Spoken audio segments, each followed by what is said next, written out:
Hi students, last chapter we were studying about political parties. Political party is a very important component of a democratic system. So we have studied different aspects of political parties, and today we are going to study about outcomes of democracy, the end result of democracy. So what is the main subject matter or the objective of this chapter? So actually, by outcome, we expect democracy offering a quality of government, economic well being, inequality, social differences, how democracy is handling social differences, and how democracy is handling conflict management. See, you will understand there are different kinds of governments existing in the world, but it's a proven fact that conflict management, social differences, etc., are better handled by democratic world. If it is a non-democratic setting like autocrat, military ruler, monarch, settling social differences or conflicts will be will not be handled effectively. So you can just read as I reminded, things are highlighted here, and in blue color I have made notes. They will work as running notes for your chapters. Please copy them and study properly. So what is the outcome of democracy?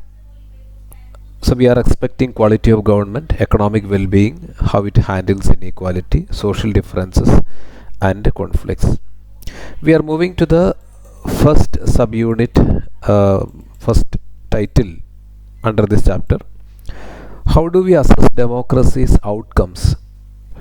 There must be some assessing criteria. We have examinations to assess how much you have studied. So likewise, we need certain tools, criteria to understand how much democracy is effective. In a previous chapter, you studied, I think in class 9, you studied democracy is a better form of government. Same points you have studied are explained here in the given bullet points. You can just see 5 bullet points are given. In class 9, you studied the positive factors, advantages of democracy, or democracy is a better form of government because it promotes equality among citizens, enhances the dignity of the individual, improve the quality of decision making, provides a method to resolve conflicts, and allows room to correct mistakes. So these are the things we had a detailed explanation in class 9. So but still we cannot say democracy to be the best form of government. There are no best forms of government. Therefore in class 9 we studied it's a better form of government. So you can just see in theory democracy appears as a better form of government, but in practice it also faces a lot of criticism. However, it has to be noticed that democracy is just a form of government. Actually it creates certain conditions to achieve something. So democracy is not equal to God. We study God is all powerful, there is no limitation to God, but democracy is not something equivalent to an almighty, isn't it? Democracy is a form of government only. So it creates certain situations to fulfill basic needs, better needs.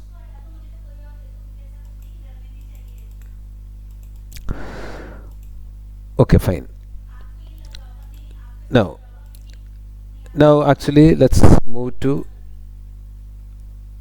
another point, actually here you can just see one thing is highlighted is the first step towards thinking carefully about outcomes of democracy is to recognize that democracy is just a form of government. I think we have covered all these things. So these are the important point that you can highlight, that you can remember from this. Now we are moving to the next title, accountable, responsive, legitimate government. Actually we we were discussing that there must be certain criteria, there must be accountable, responsive and legitimate form of government. Here you can find, we have already discussed, there must be certain tools, criterion to judge whether a democratic form of government is accountable, democratic form of government is bringing better outcome. So we are going to study certain principles like accountability, the responsive nature of government and the legitimacy of a government. So these three things can be found visible only in a democratic form of government.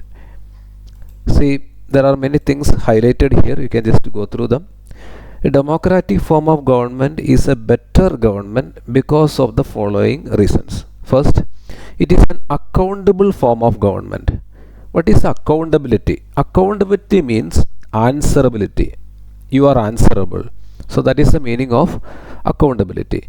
So here, a democratically elected form of government is answerable to those who have elected them. So it is not a traditional form of governing like son becomes the monarch after the king or military dictator. So every democratic form of government is answerable, accountable to the public. And now speaking about certain criticisms. In a democratic form of government, the decision making becomes very slow. So it becomes less efficient. When certain matters come, it takes a lot of time. You can just see what is highlighted in yellow color. Democracy is based on the idea of deliberations and negotiation. So it undergoes a process of long discussions, debates. Afterwards only any important key decisions will be taken. So democratic decisions may be slow to come out, but the result that brought out in a democracy will be much better than that of an autocratic form of government or any other kinds of such governments. It follows deliberations, negotiations, but the end result will be better than other kinds of government. Democratic decisions are based on norms and procedures.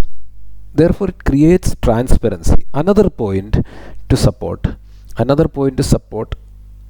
the better outcome of or better result of democracy is not the result of a democracy is not from the mind of a single person like an autocrat or a king.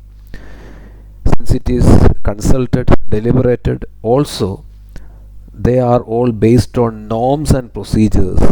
They are referring to books like a constitution. So they are more scientific in their approach.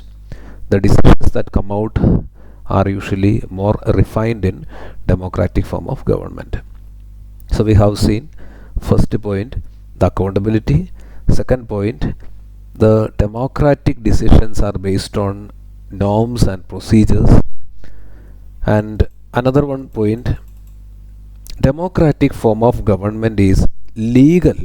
So that is what we see in this page. So democratic form of government is, it's not an illegal form of government. You can just see the military dictator or any other such kind of autocratic form of government, they cannot be said to be legal governments. Okay, so democratic form of governments are elected by the people. It's a legal government. And you can just see a government is legal. Government, it's a people's own government. So there is a great support for this democracy. So we have already discussed there are three criteria there are three tools to decide the better outcome of democracy. Better outcome of democracy is decided through the following. One, always democratic form of government is accountable, answerable. So they cannot do as they wish. They are always answerable to the public. And second point, even though the decisions that are made are bit slow, the decisions that come out are refined decisions because of the deliberations, continuous discussion, debates going on in a democratic form of decision making. Point number three, a democratic form of government is an absolute legitimate government. It's a legal government because it has great support of the people. So, because of all these reasons, we can just say democratic form of government has a better outcome. There are pictures given, especially of southeast countries. We have the picture of Pakistan and India. Maybe except Pakistan, everywhere democracy is preferred over dictatorship. So you can just see the table. You just study the given map, and the two bar charts are also given. Very few doubt the sustainability of democracy for their own country. So sustainability of democracy in the following countries are much better. Appreciation for the democracy is much better as per the bar chart and chart given. Fine. Let's move to the next topic. It's regarding economic growth and development. Economic growth and development. So there are important factors. Now there are certain things we need to be neutral also.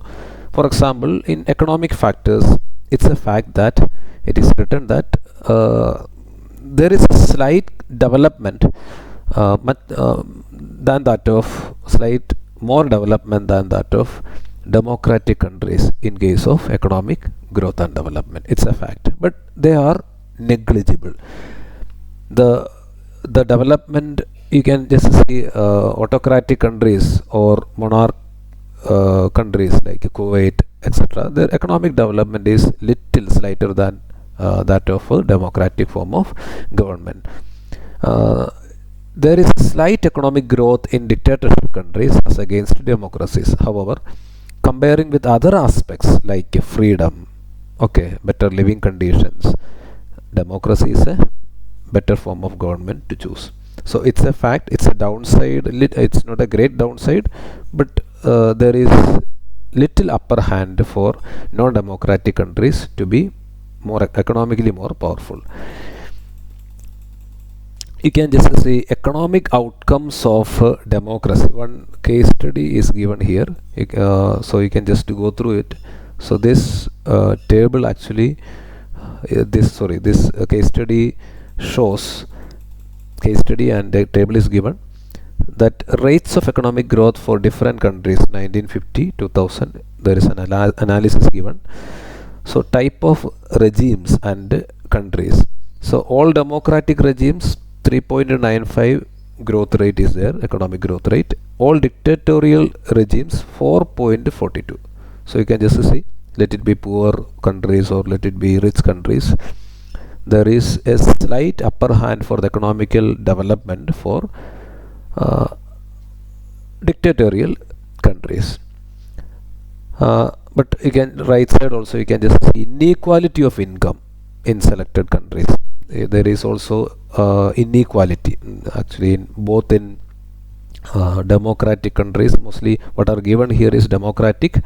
Only Russia is little bit of exception. Otherwise the table, right side table, is full of democratic countries only. So you can just see one of the better democratic countries, South Africa. The majority of the wealth is, that is 64.8% of the wealth is belonging to top 20%, and 2.9% of the people who are in the bottom, who are in 20% of the bottom level population, they have the 2.9% of share of national income. So you can just see, let it be democratic country, non-democratic country, there is an inequality of income. All countries, South Africa, Brazil, Russia, USA, United Kingdom, Denmark, Hungary. So everywhere you can find there is a wide inequality of income distribution. There is a gap between rich and have and have nots. So that little bit of difference you can find only in Denmark and Hungary. Their bottom 20% having 9.6 and 10% each national income. Otherwise, even in those democratic countries, there is inequality. So, in conclusion, the inequality related to income, wealth, democracies are little backward always. Now, let's move to the another point: reduction of inequality and poverty. So, you can just understand that democracies are based on political equality, but bringing equality in every field, especially in the economic scenario, is a very difficult task that is faced by the world over. It's very difficult task. Whatever forms of government, bringing everybody equal footage in case of economical resources is a very Herculean task, a very difficult task. So you can just understand, even though democracies are based on political equality, it is not so successful in reducing economical inequalities. Political parties and governments who won elections, they win elections with the help of majority of the people, poor people. But it is very difficult to give any meaningful choice to the poor people. So even in our country, you can just identify, understand, whatever political parties come, the poor cannot be satisfied by any political parties.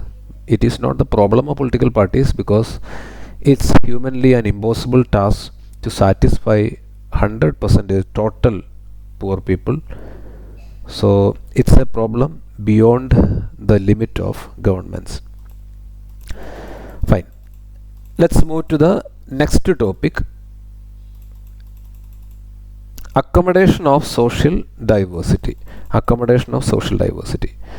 Here, actually, I strongly believe, based on the textbook, democracy is much better. For there are so much of diversity, especially our country. Our country is actually a multilinguistic, multicultural, multi-religious country. We say unity and diversity, all these things, but it is very difficult to handle the differences under one umbrella. Last one chapter we had studied in the chapter gender, politics, caste system. You remember that social differences leads to social divisions. Social divisions, if not better handled, it will create lot of uneasiness in the society. So here, social diversity can be much better handled by democracy only. You just imagine a monarch, autocrat, they will not listen to the problems of people. So you can just find the explanation here: accommodation of social differences better handled by democracies. Remember the example of Belgium. Belgium, as a democratic country, they were able to handle the differences in a very democratic way, in an equal footage. But however, majoritarianism can create problems even in democracy. So the following points must be in mind. So we have already said differences can be better handled by democracy only, but democratic people are elected by the majority. But if government is listening only to the majority, what will happen? Sri Lankan incident will repeat. The majoritarianism will always lead to the destruction of democracy. So you can just see, we have already studied how Sri Lanka was handling and how it was making the internal revolt in their country.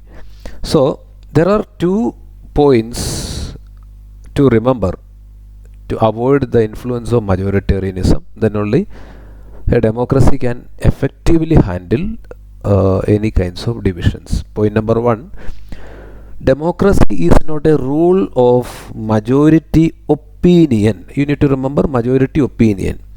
So it has to work with minority. Okay, so in any country, remember the case of Sri Lanka. Sinhalas were the majority, but Sinhalas, they wanted their official religion as Buddhism. 78 percentage, 77 percentage of Sinhalas, they speak the Sinhalese speak Sinhala language, so they wanted official language as Sinhala. Majority of the resources and opportunities were given to Sinhalas, so it created lot of internal problems. Instead, they wanted to consult with minorities like the Hindus, Muslims, and the Tamilians, etc. So if they could do that, problems could have been better solved. Another thing, rule by majority should not become rule by majority community based on religion, race, and language. So another problem to avoid majoritarian trend is it should not be based on a majority community's rule. There should not be a majority community rule. Means there should not be factors like majority religion is ruling, majority race is ruling, or majority language people are ruling. So these conditions also lead a country into the destruction of democracy. So anybody should have an option to join the majority. That should be the solution. If I want become beyond my religion, beyond my ethnicity, beyond my race, beyond my language, I have a welcome place in along with the majority. So that is another point that has to be concentrated. So these are the important points, and I feel that accommodation of social diversity is much better handled by this democratic form of government. So this with this we are moving to the dignity and freedom of citizen. We know that in a democratic form of government, women are respected, every human being are taken into equal footage, everybody is equal in front of the law. So in a monarchy, in an autocracy, or any other kinds of government, the dignity and the freedom of the citizens cannot be seen. So this is also very very important points. So there are more human aspects like dignity and freedom of the citizens seen in democratic form of government. So that's all about our chapter. So when we analyze, when we just summarize this chapter once again, you know, a democracy is judged to be a better form of government because of its outcome. Okay, so like examination, we also assess democracy, how it is better, okay, how it is a better form of government. So while assessing, we understand that democratic form of government is more accountable form of government, its decisions are more refined, there is they believe in norms and procedures, so the result is always unquestionable result. Then finally it's a legal form of government. Democratic form of government is the most legal form of government. It enjoys the support of the people. But regarding economic output and inequality, so the growth of inequality, democracy is little bit behind compared to autocratic countries. But comparing with other things like we have already discussed, like freedom, equality, all these things, if you are taking all these overall marking, still democracy is a better form of government. And we have discussed another point, reduction of inequality and poverty. So this is also democratic countries are continuously trying to reduce the inequality and reduce the poverty, but unfortunately democracy is not that successful because it is not exactly the problem of democracy or the political parties, because the number of poor people, for example in our country's context or countries like Bangladesh, 50% more population in Bangladesh are poor. So even if the government interchange and come, so it will be very difficult, but there is always measures followed and practiced by this democratic form of government. Non-democratic form of government may not even heed their needs, listen their needs. Okay, fine. So next point that we have discussed is accommodation of social diversity. Democratic form of government is handling the diversities better. Okay, so we have discussed that points, and there is, mm, so for a harmonious life, we need democratic society. You just see the example, remember the example of Belgium, how democracies are bringing more social harmony instead of bringing divisions of social diversity. And there are also two warning signals given to us by taking the example of Sri Lanka, that there must be uh, option for the people to join the majority, because democratically elected form of government is a government of the majority. So majority opinion along with minority opinion should be there, and the majority community should not run the government based on race, religion, language, etc. Everybody uh, beyond any limitation should have a freedom to join the majority. So these are the points, important points discussed. I think I was able to cover almost all the points. And we have one more point: dignity and freedom of the citizens. It's absolutely sure that, guarantee that dignity and freedom of the people can be best guaranteed by a democratic form of government only. Okay, that's all for this chapter. I hope it is clear to you. Let's come up with another chapter. Thank you.